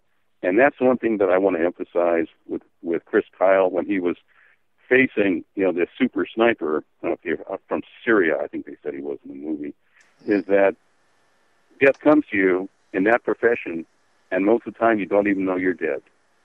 That takes a superb conditioning, training, and mindset to do that, to face that day in, day out, like he did. All right, and that's the way it is in that profession. There's nothing more lethal than being a sniper, and there's nothing more dangerous to your health and to your life than being a sniper. So, like I said, my sense of honor and devotion to snipers is intact because I know what they go through. And every time I see Adam Belkin when he comes over, to my home for dinner, he's always limping. By the way, not because of that bullet that hit him in the back, half that bullet that hit him in the back, but he's limping because he still has a piece of a Russian-made Sagar missile in his leg. Okay, he was shooting at somebody, and this is in Beirut, and they fired a missile. They were so angry. This is Syria. Okay, the Syrians fired a Sagar missile at him. It's a fiber optically guided missile, and it exploded about a yard above his head, and it left part of the fin embedded in his leg, and he still has part of that missile fin in his leg to this day. So that is my story of my very best friend, Adam Belkin, who was an Israeli sniper, and that should give an idea and some credibility to the Chris Kyle story and what he went through. So, right. Anyway, and just for the listeners' edification. Yeah, and just for the listeners' edification, look, I don't necessarily support every single thing that has come out with the Chris Kyle story. This concept of him possibly shooting people in Louisiana and all this kind of stuff. I personally don't buy that part of the story. Things are often embellished, sometimes by publishers, sometimes by Hollywood, sometimes by the author themselves. I don't know necessarily what's wrong with the story, and I'm very sure that there are some factual errors in the Chris Kyle story that has been presented to the public. Some of them on purpose, some of them maybe not. Not saying for a moment that the whole of his story is absolutely 100% true all the way around. Okay, I am saying that the majority of what is portrayed is generally accurate. That's what I'm saying. But there are some inaccuracies, and that's why I wanted to discuss the nature of this and what Special Ops looks like and what we're talking about regarding the observe and report process, especially among sniper teams, things like that. Believe it or not, this is part of something that's going to set up a later episode on my show. Okay? Because we're going to discuss something regarding snipers and the use of them in various operations. A show that I haven't even discussed with you, Mr. Ford, but believe me, we're going to get there, and it's got a little something very, very personal for me in it. Okay, so we will revisit this topic, I assure you. All right, that's just to answer the quick barrage of messages and the comments in the chat room. Okay, sorry, I wanted to make sure I got that out there. But I'm not saying, and Mr. Ford has said he didn't know Chris Kyle, by the way. Okay, we're talking about what he knows of the story and the fact that he looked at the movie and, does it look like complete fiction to somebody who was involved in special operations? And I'm using the term special operations. It's not exactly accurate for what you were doing, but kind of makes sense for some of what you did, right? Now, one of the things you had mentioned is that after something like this happens, a movie is made, everybody has an opinion. And of course, there's all the naysayers and the doubters and the armchair commandos and the folks that have never been in that position. They all come out of the woodwork. When I came back and I'd filed charges, of torture and abuse, imagine that. My attorney said, "Hey, look," he said, "you're a public entity. When you become a public entity, the fruits and nuts come out of the woodwork. Okay, they just do. All right." And I'm a perfect example, Chuck. You can use me as a perfect example on your show. Is that as soon as I filed charges, about the weapons of mass destruction, people came out of the woodwork and put stuff online. Oh yeah, I'm a fraud. I'm a fake. This and that. Well, what? And let me just speak to that really quickly. Happened. It happened. It absolutely did happen. Even when I was starting to discuss things with you, and I went to, before I ever brought you on the air, and I'm going to say this is the first time I've said this on my show, but before I even brought you on the air and I started trying to discuss with others that were former, military agents of various types, okay, there were individuals that were perfectly positioned to give me a bullcrap story regarding your story. And I told you exactly where I knew they were lying to me about the situation. I told you that I knew what their agenda was. And I said, well, what do you have to say to this stuff? Because there have been various people that have come out, and now I'm even getting it, through some of my messages, and we will discuss this when I have a 2-hour slot with you, about those who are saying that, this guy is making things up and everything else, and I see where they're coming from. I see exactly where they're coming from. I know what they're talking about. And you know what? It's mostly a fiction because they have to sort of counter you a bit. Because what you're coming out with in a lot of cases here is stuff that, you're not going to get from the officials on high. I mean, the idea of weapons of mass destruction. Whoops, we made a mistake. There weren't any. This was the thing. And this is what I told you even initially, talking to you completely cold after hearing you discuss something on the air of somebody else's radio show. I told you, this was amazing to me, that somebody could lay their eyes on them and tell me that they were actually there, because I realized we were lied to, but didn't realize how we were lied to, But even the individuals, they made mistakes to me. And if I was somebody who simply accepted all of those explanations without checking into them myself, as I did, then I would have discounted your story as well and never given it air. Okay? But that was the purpose behind them doing this stuff. And these individuals who have tried to, who have tried to discount your stories, who have tried to discount you, discredit you, discredit, that was the word I was looking for, to discredit your stories, they have their own agendas regarding that. And of course we can get into that one of these nights for sure, because there are a whole bunch of people out there who have stated that you were never in the position to have seen what you saw. You were not somebody who was in military intelligence. You were an ancillary figure. There was no way you had intimate contact with individuals that you claim to have. Here's the problem. There are a few things about your story I can't verify, okay? And that's because they're extremely unique, okay? But for the most part, I find that your story is difficult to verify, all right? But it can be verified, actually. And the fact that you made these public proclamations, trust me, there is no way that lawsuit would be sitting where it is.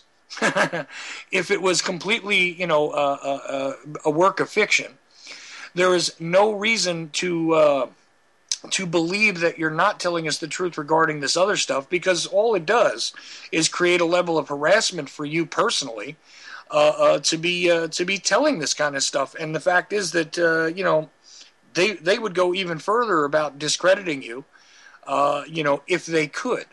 at this point, you've been sort of kept out of the loop regarding, a certain larger mainstream venues, but I have an interesting feeling that that's about to change.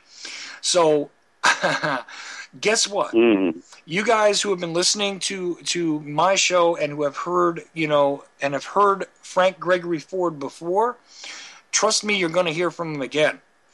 Okay? Let's just leave it at that. And I don't know what you want to say about it, about those who have tried to discredit you. I mean, we have less than 15 minutes left, and I hate doing this with you on a short, on a short time span. But believe me, we will schedule something to have you back on, because there are hours and hours of incredible stories and information that you can put out there. And I'm just really happy that you've been willing to share them with me and my audience. So, well, there's going to be doubting Thomases. There's going to be, as I said, armchair commandos, and like I said, there was several people that went to prison over these issues, and this hasn't died away. If this was just an aberrant story, just out of the blue. Because war crimes happen in war, all right? But, no, this was a rather unique situation in a unique place and time. And as my biographer said, he said, Greg, he said, no more than 5 days ago, he said, Greg, I really didn't want to believe you until I saw the FBI report on you, okay, which is confirmed for your listeners. And again, I stress this for your listeners. Don't believe me, okay? When you hear a story as like mine, don't believe me, okay? That's part of the problem, like with our government. Everybody believed what our government was telling us. They did not check. They did not confirm. And with the Internet now and various reference sources available to people, please investigate and confirm everything you hear before we have any more Afghanistans and any more Iraqs, all right? Please confirm everything. And like my biographer said and my data miner said, they both said, look, they said, we didn't want to believe you. This was too horrendous to believe that our government would lie, these politicians would lie like they have, get us into a war to clean up a corporate mess is what happened. Right, and to clean up this corporate mess, which is what we did in Iraq. And so there was a massive FBI investigation that was done immediately when I was debriefed. Excuse me, and then of course there's something called the Abu Ghraib war crimes scandal, and then the war crimes hearings that are about to convene in Nuremberg. All right. Mm-hmm. That have virtually confirmed everything that I have said. Okay, and then if and this is something that your listeners can go pull my court case, and that's that in California, Ninth Circuit, that's 14-15050. All right, everything I've ever said on your show for your listeners, I know it shakes everybody up. Okay, I know that, but like I say, that brings in the complete integrity of and question of integrity of our government, that it would actually lie to the American people and get them into a endless war. Excuse me, not one war, two wars. All right, endless wars. We're still in Iraq. We're going back to Iraq. We're bombing in Iraq right now. Why did this happen? We're still not out of Afghanistan. Okay, look at Afghanistan. It's disintegrating as a result. Okay, and so please don't believe me. Confirm everything that for your listeners. Confirm everything that I say. All right. So these armchair commandos that go after people like Jesse Ventura and Chris Kyle and myself, okay, can actually say, okay, all right, yes, now there is something here. We need to question. Again, if we have our politicians say, oh, yes, we've got bad old terrorists that are blowing up buildings in America, killing thousands of people, we need to confirm exactly what is going on. Okay? And like I said, 9/11, hey, why did the President of the United States fight harder than anybody in America to prevent an investigation, of the 9/11 Commission? All right? So, I'll let you wrap things up, Chuck. I'd love to come back sometime if your listeners want to hear me. I know there's going to be the doubting Thomases and carrying on, the refugees, as I say, from the Leave No Imbecile Behind program, that George Bush created. So I know there's idiots out there like that. So by all means, bring them, let them in on the chat room, let them call up and ask questions. But it's important that they do that because questions need to be asked. All right, confirm. Don't believe what what they hear on the media. Confirm and investigate. That's what makes for an informed public that will stop some disaster like Iraq from happening again. All right, an informed public, and you're doing that, Chuck. You're doing that for your listeners. So thank you for having me on your show. I greatly appreciate it, and thank you. Listen, I really appreciate your time and your effort, and again, I thank you for having the wherewithal to keep yourself alive so that you could tell this story, because again, the connection of the Carlisle group to the VX, and it wasn't actually VX. There's another component to it, but VX bad enough, by the way. GF. VX/GF. VX/GF, correct. I was trying to think of what it was. I knew it was a G, but I couldn't remember the other letter. Which is even worse than one of the most horrendous nerve agents ever created by a scientist in a lab. Thank you very much. And this was part of the point. And we will definitely get back into this one more time and really go through things and open things up to questions and hell, we'll even deal with some confrontation and just have some people on that want to throw out their doubts, and we'll just try and direct them to the information as best we can. But here's the thing: you are absolutely correct, and I do appreciate all the time that you've spent with me, and and I'll be extremely grateful to have you on some more. These stories need to be told. An informed public needs to be had in order for us to change the direction of what we see. A lot of people, and one of the commentaries that came up, was, okay, so now what do you do if we prove that all these things have happened and everything else? Well, the greatest thing that we can do is to prevent them from happening again. And the only way that we'll be able to do that is by resisting the situation, is by being informed and being able to stand up. And I'm telling you right now, they play these games to convince the majority of the public to acquiesce so that they agree, so that we can continue on with this stuff. And this is what the real goal is regarding all of these stories, all of these creations, all of the misrepresentation of, the Al-Qaedas out there, the newer ISIS situation, the almost mockingly shallow look at the Abu Ghraib situation. And there will be a whole lot more heard out there regarding this, I promise you. The Nuremberg hearings that are about to commence, which, by the way, you were possibly going to appear there and speak, but have they gotten back to you about that? Yes, they have, and it's trying to be arranged right now that I make the opening speech at Nuremberg. Well, I would love to hear about that if/when that happens, and I think they couldn't come up with too many better people that would be willing to stand there and say what needs to be said, sir. So. Well, and in closing note on that, just for your listeners, they can reference about 5 years ago, the top human attorney in the world, Scott Horton, the professor at Columbia, opened the Nuremberg hearings with my rendition, and he said, and this was after he had traveled to Abu Ghraib and saw the disaster that was happening. And he opened the Nuremberg hearings with my story and my renditioning, all right? And he said, absolutely, this is no way to launch a war and to carry on a war. This man is the perfect example right here. everything that was done to him was done as a war crime. And he was referring to me. All right? Name me by name. Okay. And he said, this is absolutely how you do not allow your government to behave. Right. So, and no, go ahead. I didn't mean to cut you off. Right. Yeah, no problem.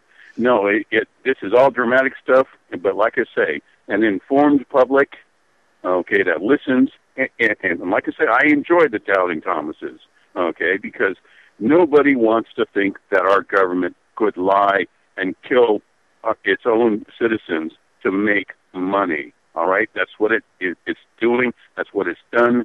I was in Arlington a few years back, and I want everybody, your listeners, to listen to this. Okay, I was in Arlington, and I was walking through the thousands and thousands of tombstones, and a gardener turns to me, and he stops. He looks at me, and the first thing he said is, "You've been to war, haven't you?"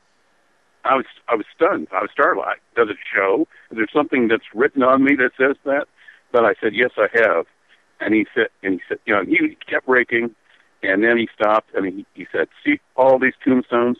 He said, "You can take off the cross, you can take off the Star of David, okay, and you can put one thing on these tombstones, and that is the $sign. That's what you can put on every single one of these tombstones." And I was stunned. What could I say? And now, after going through what I've gone through, okay, I absolutely believe that was a very wise man. That gardener, he was a simple gardener, but he knew exactly what he was speaking of. All right, and that day in Arlington. You're exactly right, and so was he. At the end of the day, blood is money, and money is blood. That is just the way it is. They are interchangeable things. They are commodities which are traded, and thusly so are our lives, based on the actions of those who are appointed and supposedly, allegedly elected to to represent us. This is exactly what it comes down to. Blood is money, and money is blood, and this is what the problem is. And again, I do not begrudge the honor which should be bestowed upon individuals who have served this country, not in the least. I absolutely appreciate every last one of them, including you, sir. And even if they did not go through such horrendous things as you have, even if they didn't even remotely approach that, I still have a great deal of gratitude for those who have done it. The only reason why I didn't do it at some point in my life is because, well, there were physical limitations for me that made me not really the best man to put a rifle in my hands. Let's put it that way. Although I'm not bad with a firearm, I'll tell you that. But according to the standards, I wouldn't have been one of the best people to select for that job.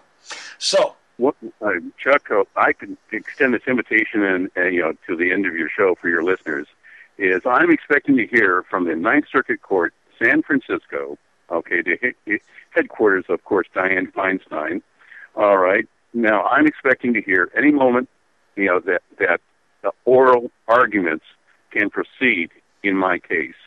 And I want to extend an invitation to every single one of your listeners to please come sit in the courtroom, all right, during the oral arguments on my case about being renditioned, tortured, and the weapons of mass destruction that were discovered, all right? Your listeners can actually see the 500 pounds of documentation that has been researched and uncovered and provided, okay, to support my case and everything I say about the Iraq War and the Bush administration and weapons of mass destruction. You can see that, okay, and you can hear that in a courtroom of law, all right, in San Francisco. That invitation is extended to every one of your listeners. Right. And look, I want to thank everybody for listening tonight. We are just about out of time. I promise you we will revisit this as the trial goes on. The Ochelli Effect is done. Stay tuned to UCY.TV radio. Have a good night.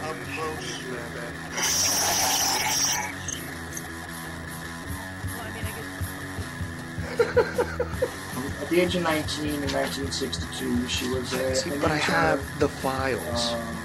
You know, I read this stuff at the National Archives, and I read these other things. I said to myself, that guy, how can that be possible? You know, people fondle slab of choice, I don't know, computers, internet, professional wrestlers, and not just Ventura style. It doesn't matter where the information comes from as long as it's real. It doesn't, it's hard to get real information. Because seriously, they don't want you to